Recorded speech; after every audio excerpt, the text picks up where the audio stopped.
Handicapper Steve here, handicapping the racing from Aqueduct Racetrack here on Saturday. It is March the 11th, 2017.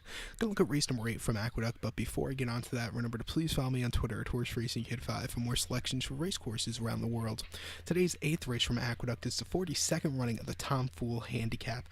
Grade 3, purse $200,000. It's a handicap for 4-year-olds and upwards. We have a field of 8 horses going the distance of ground of 3/4 of a mile, 1,200 meters, or 6 furlongs. And I show this diagram. It gives me a second to look down at my notes, so just bear with me. And remember to please join me if you're interested in the UK racing next week, from Tuesday to Friday. It's Shelton Festival. Great jumps racing festival. You're going to find some prices there. That's for sure. But that'll be all here on YouTube, full preview for every race. But this 8th race here in the United States, here in New York City, is the Tom Fool Handicap, and it's a bit of a tricky one. I'm gonna give you a superfecta play, but I could tell you any one of these 4 horses in the superfecta I think could win, so I'd probably use all 4 of them in the pick 4, pick 6, pick 3, whatever.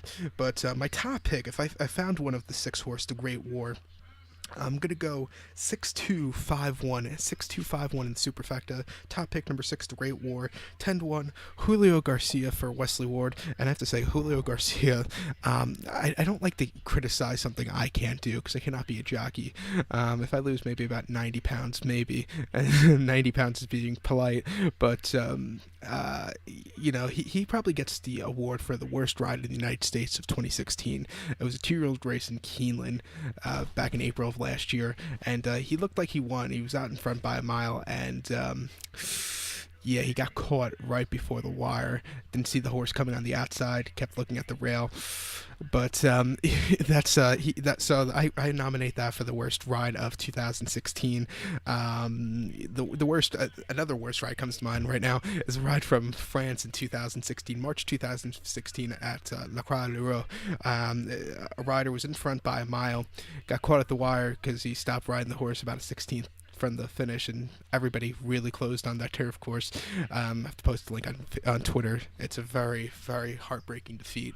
But back to this race, the Great War. Julio Garcia is making his first start since the 24th of November at Aqueduct, 6 furlongs in the Grade 3 Fall Highway. This horse finished 5th by 4 lengths that day. Set the pace early on and then really weakened out of it.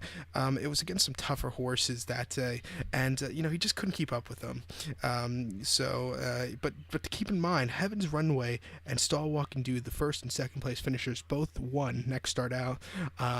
So just keep that in mind. Start before Keeneland, 6.5 furlongs, October 28th, an optional 100 claimer. Horse won by length, on lead all throughout with Garcia. Very clear and nice victory for this one.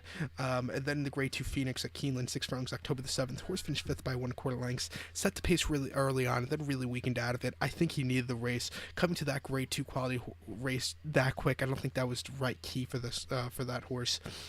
But his last win before that Keeneland race back in the autumn, his last one before that came in on January 31st, 2015 in the 96 Rock Stakes at Turfway. He won by 7 1/4 lengths, kept opening up, easy victory.